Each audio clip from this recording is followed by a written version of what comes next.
नमस्कार। आज के इस बेहद दिलचस्प विश्लेषण में हम बात करने वाले हैं वैश्विक ऊर्जा बाजार में आए एक बहुत बड़े भू राजनीतिक भूकंप की। जी हाँ, एक ऐसा डिसीजन जिसने दशकों पुरानी व्यवस्था की नींव हिला दी है। आज हम समझेंगे कि कैसे तेल की राजनीति के पुराने समीकरण अब पूरी तरह से पलट चुके हैं। स्क्रीन पर दिख रहे इस तारीख पर जरा गौर करें, 1 मई 2026। वैसे तो ये कैलेंडर की बस एक आम तारीख लग सकती है, लेकिन ग्लोबल ऑयल मार्केट को करीब से समझने वालों के लिए ये एक ऐतिहासिक दिन है। यही वो दिन है जब यूनाइटेड अरब अमीरात यानी यूएई ने आधिकारिक तौर पर ओपेक और ओपेक प्लस से बाहर निकलने का फैसला किया। सोचिए, एक ऐसा कदम जिसने दशकों से चले आ रहे प्राइस कंट्रोल सिस्टम को एकदम भीतर से झकझोर कर रख दिया। तो चलिए सीधे मुद्दे पर आते हैं। इस पूरी चर्चा का सबसे बड़ा और अहम सवाल यही है कि क्या सच में वैश्विक तेल नियंत्रण का युग अब आधिकारिक रूप से खत्म हो चुका है? क्या अब तेल की दुनिया उस पुराने कंट्रोल्ड फ्रेमवर्क से बाहर निकलकर एक बेहद आक्रामक और प्रतिस्पर्धी दौर में जा रही है? आगे बढ़ने से पहले जल्दी से देख लेते हैं कि आज हम क्या-क्या कवर करने वाले हैं। सबसे पहले हम यूएई के इस ऐतिहासिक एग्जिट को समझेंगे, फिर बात करेंगे ओपेक और ओपेक प्लस के बैकग्राउंड की। इसके बाद जानेंगे कि यूएई ने आज़ादी क्यों चुनी, इसका ग्लोबल कीमतों पर क्या असर होगा, भारत के लिए इसके क्या मायने हैं, और अंत में एक नई मल्टीपोलर दुनिया की तस्वीर देखेंगे। तो चलिए शुरू करते हैं हमारे पहले भाग से, यूएई का ऐतिहासिक एग्जिट।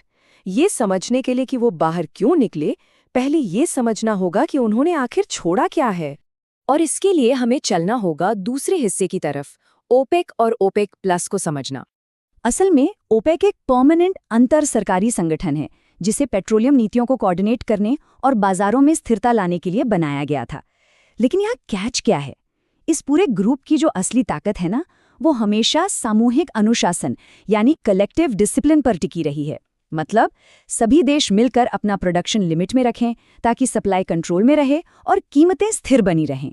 अगर हम इसकी टाइमलाइन देखें तो 1960 में इराक के बगदाद में 5 देशों ईरान, इराक, कुवैत, सऊदी अरब और वेनेजुएला ने मिलकर इसे शुरू किया था। फिर 1967 में यूएई की एंट्री हुई, जो जल्द ही एक बहुत मजबूत आवाज बन गया।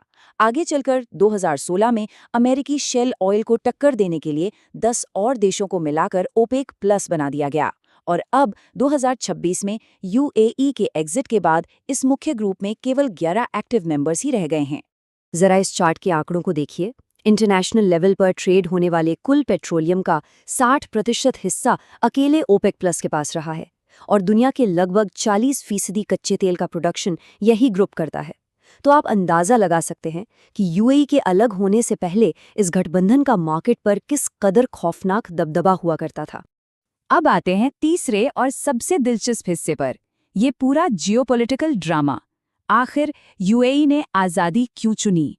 दरअसल तस्वीर एकदम साफ है।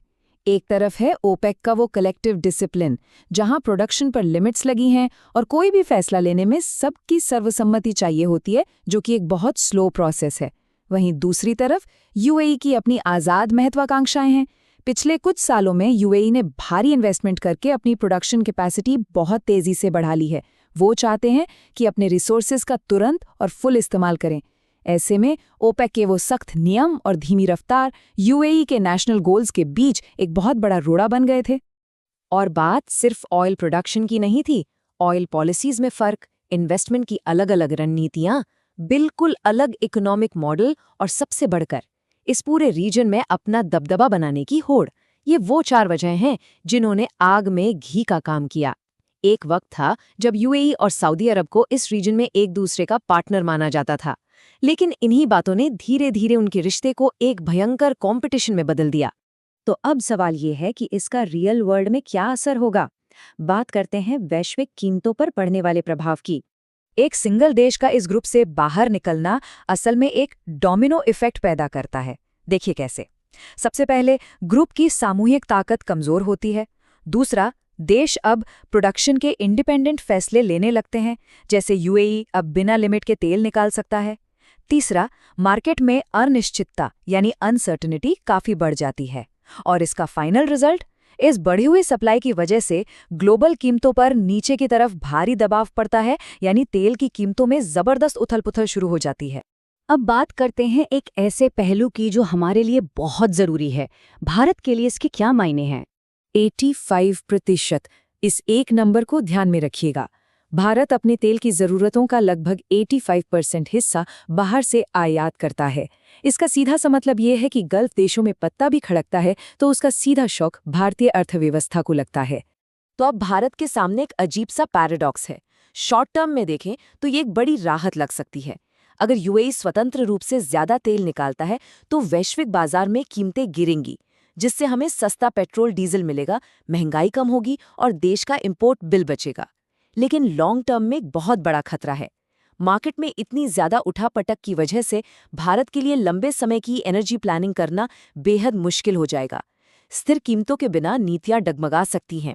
इसीलिए सिर्फ सस्ते तेल पर टिके रहने के बजाय अब भारत को अपनी एनर्जी सप्लाई चेन्स को ज्यादा डाइवर्स और सिक्योर बनाने की सख्त जरूरत है।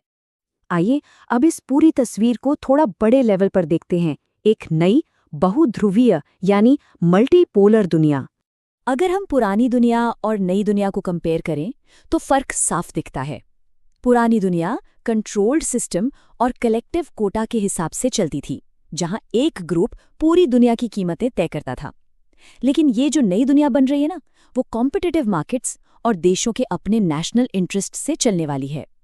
ये सिर्फ एक देश का एग्जिट नहीं है, ये एक कंट्रोल्ड एक ध्रुवीय मार्केट से निकलकर एक मल्टीपोलर कॉम्पिटिटिव रियलिटी की तरफ एक बहुत बड़ा शिफ्ट है।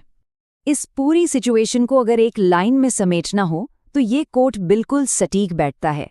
वैश्विक ऊर्जा अब एक कंट्रोल्ड ढांचे से निकलकर एक प्रतिस्पर्धी बहुध्रुवीय प्रणाली की ओर बढ़ रही है। अब देश पुराने गठबंधनों की परवाह किए बिना अपनी आज़ाद नीतियों और अपने खुद के फायदों को सबसे ऊपर रख रहे हैं। तो आखिर में ये विश्लेषण हमें एक बहुत ही उकसाने वाले सवाल के साथ छोड़ जाता है। ग्लोबल ऑयल की ये दुनिया अब अपना नया बैलेंस आखिर कहाँ तलाशेगी? क्या अब सिर्फ बेतहाशा कंपटीशन होगा जहां कीमतें लगातार ऊपर नीचे होंगी, या फिर हमें भविष्य में कुछ नए हैरान करने वाले गठबंधन देखने को मिलेंगे? खैर, जो भी हो, एनर्जी मार्केट का भविष्य अब पहले से कहीं ज्यादा अनिश्चित और दिलचस्प हो गया है। इस चर्चा में साथ बने रहने के लिए बहुत बहुत शुक्रिया।